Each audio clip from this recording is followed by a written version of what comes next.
Why do you want to work out? What is your goal?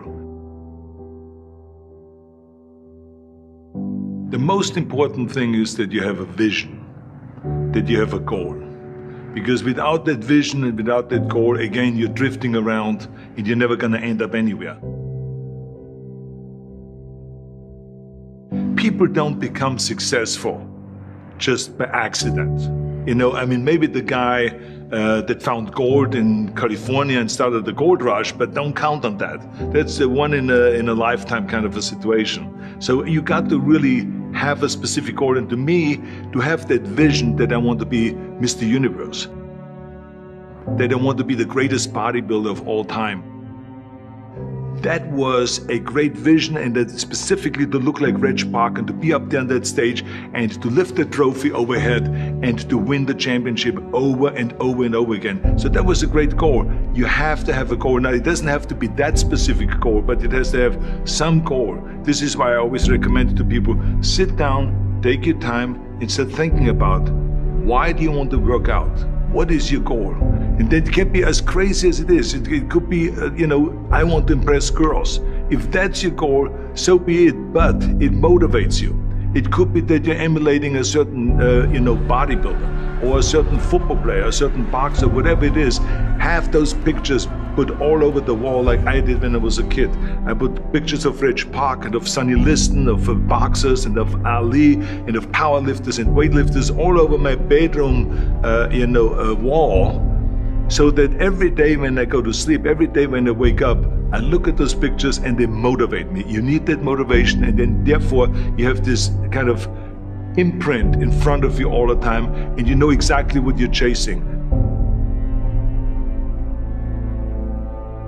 People always come up to me and says, why are you smiling? You're working out 5 hours a day. You're doing the same as the other guys, but the other guys have a sour face. They're pissed off that they have to do another rep or another set or something. I looked forward to another 1,000 reps of sit-ups. I looked forward to another 500 pounds of leg press or squat. I looked forward to doing more and more curls until my arms fall off. Why? Because I knew that every rep that I did and every set that I did and more weights that I lifted, I get one step closer to turning that vision into reality. So I was turned on by that. I was excited. I couldn't wait to get to the gym.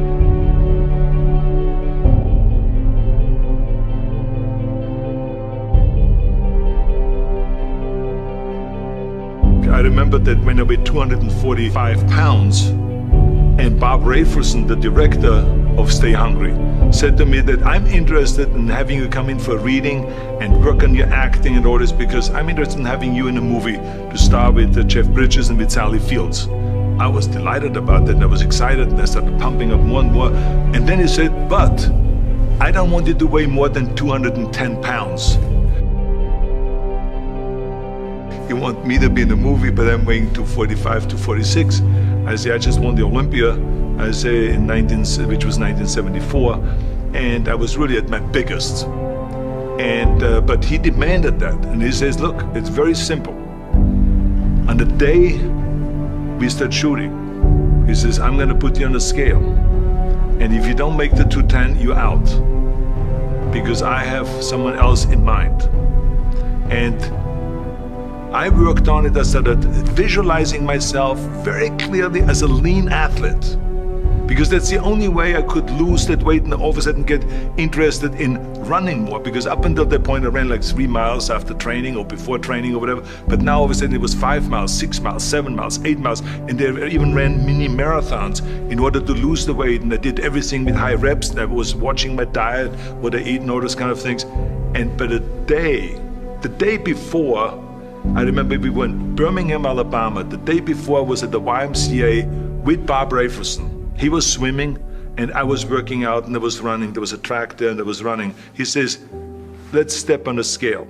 And I stepped on the scale and I weighed 209. So it just shows to you what is possible if you visualize exactly what you want to look like.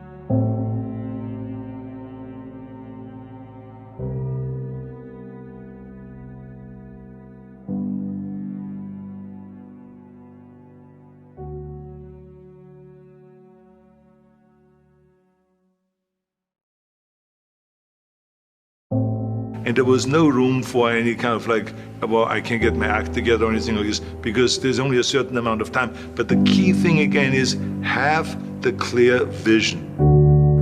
Have the specific goal of what you want to accomplish, because then you never go to the gym and you say, the day I feel down a little bit, I don't know what it is all about, I don't know my life, I'm confused. No, I tell you that I was a perfect example of someone that was not confident at all.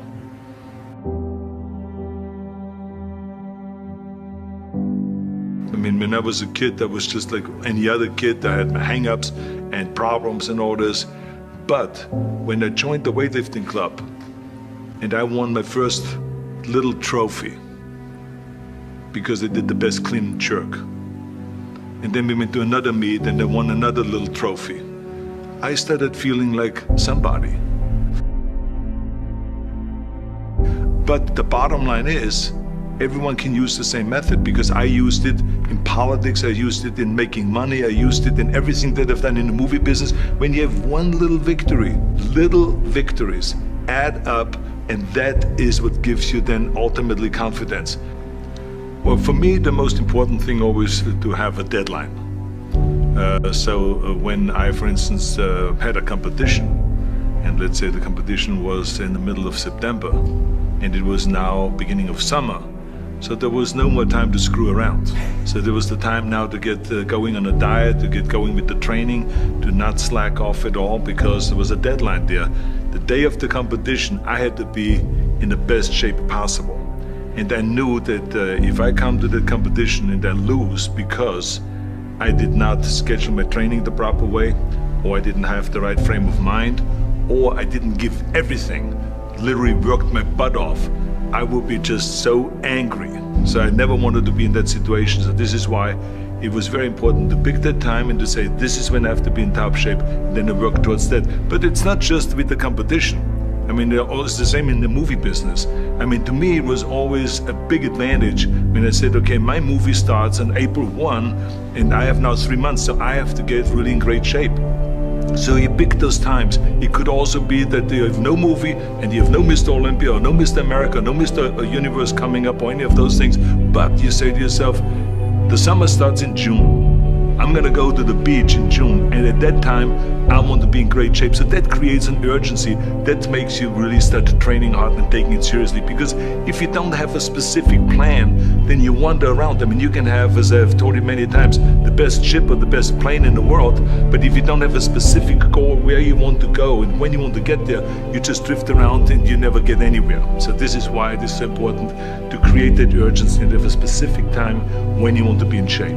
Well, I mean, look, everyone has a problem with time, but the day has 24 hours and we sleep 6. Now, I know there's some out there that say, whoa, I need 8.